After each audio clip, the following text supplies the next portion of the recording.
Hi friends, it's Deanna Willison from Our Blooming Catholic Life, and I thought I'd come to you with a little bit of poetry. And as a Franciscan, when you want poetry, we all know where you go. Bodo. So you've probably heard me talk about Murray Bodo a couple times, and if you're not a secular Franciscan or a Franciscan at all, you may be like, who is she talking about? She's talking about this person, like we should totally know what she's saying. Currently my bookshare is doing Surrounded by Love, 7 Teachings from St. Francis. Of course, it's by Murray Bodo. I have not picked this one up. This is probably also a fairly recent one. Visions and Revisions, celebrating 800 years of the Franciscan way of life, of course, by Murray Bodo. And most people, this is probably the most famous one. It is Francis, the Journey and the Dream. And there's a little foreword by John Michael Talbot. This is the 40th anniversary edition, so it has a little bit of look back. This is also available on audio format. And in fact, most of these books are available on audio format, and others by Murray Bodo, as well as he's like an audible narrator for other religious writers. So once you hear him, you'll know, like, he's got a beautiful voice as well, and he's written poetry since he was a young man, and it's very natural to him. So a lot of people have read those books and those types of books. And in fact, I'm reading another one. I think it's Francis and Jesus, reading it. I'm using it as an audible book while I clean the guest room. And I had written down one of the teachings from it. It was so funny because he came up with this acronym and he didn't capitalize on it in my mind. So he was talking about sport. Just use the word sport as a way to remember this, but I'm calling it the spiritual exercises of St. Francis. Sport. S for silence, P for purification, O for openness, R for response, and T for time.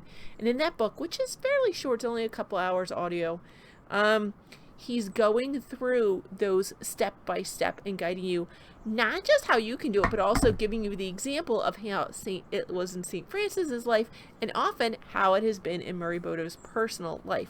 So that's a great book to check out as well. And I may go over some of those on another day to do a little book review. But today I thought I'd read you some poetry from Song of the Sparrow, New Poems and Meditations. And I really didn't pick this. There's a lot more meditations in the beginning. So this book is set up differently than most books.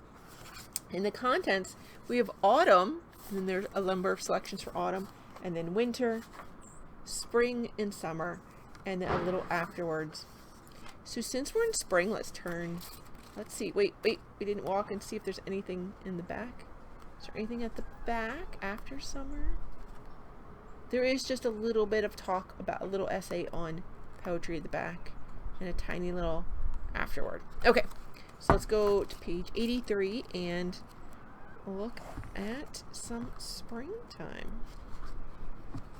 Okay, but when you go to 83, it's literally the word spring. Okay. Let's try page 85. That has actual words on it. Springtime of the soul. On clear days in early March, when the wind blows all day long, everything seems cleaner, and it's easy to puff up your lungs and inhale spring. There are soul days like that too. Something clicks inside and everything seems bright and clear again. Then joy and gratitude rise to the lips spontaneously, and it is easy to praise God for all the lightness you feel within. It is spring in your snow. Spring in your soul. I'm sorry, friends. I don't know if I'd be good at Audible. I'd probably need to do a lot of takes. It is spring in your soul. My eyes were jumping ahead to the word March snow.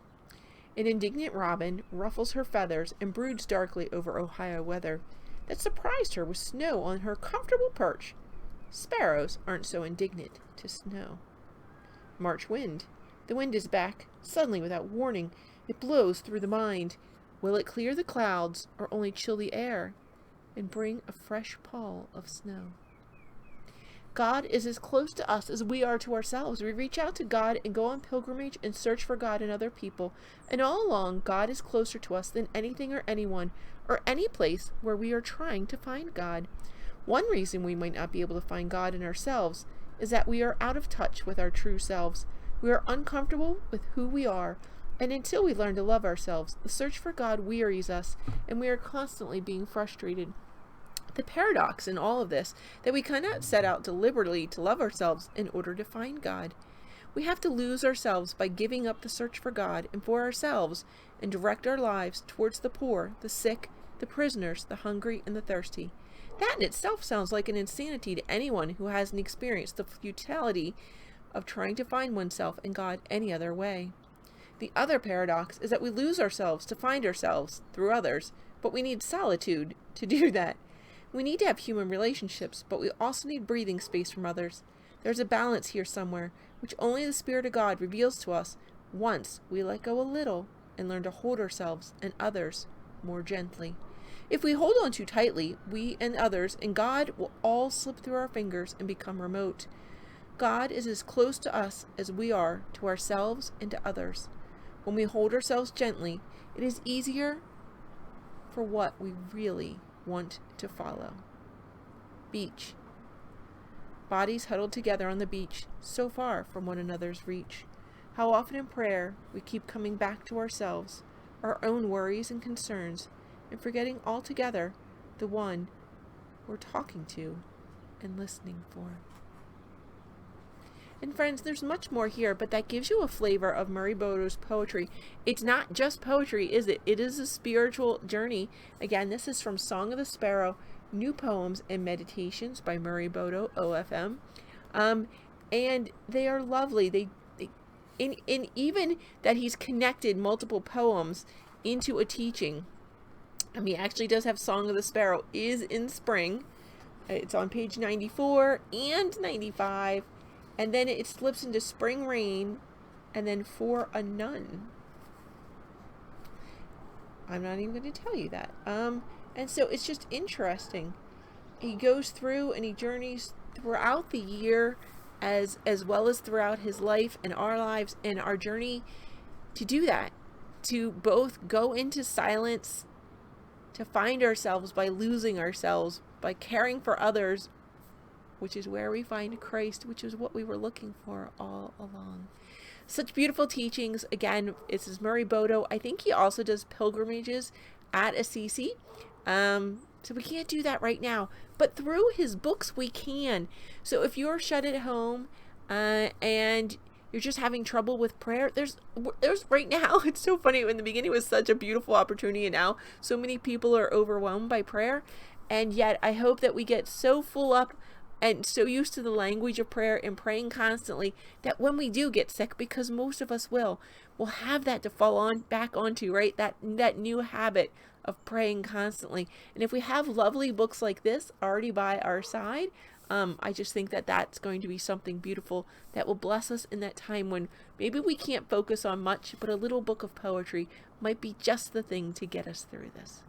So that's my review of Murray Bodo, Song of the Sparrow, New Poems and Meditations. It's a lovely book, but it's not just poems. It's not just meditations. It is a spiritual journey that you can go on with him. God bless you, friends. And of course, don't forget, if you like these videos, feel free to share them all you want in many platforms. Also, don't forget to give it a little thumbs up at the bottom and subscribe. There should be my picture in a little circle, and then it's going to show you some more videos. But as well, if there's something you want me to cover, I do have an extensive library. If there's a book you want me to review, I can see if I have it on the shelf, or just something you want to talk about, something on your mind, something you'd like us to pray for, put it in the comments below and I'll work on it. God bless, friends. Bye.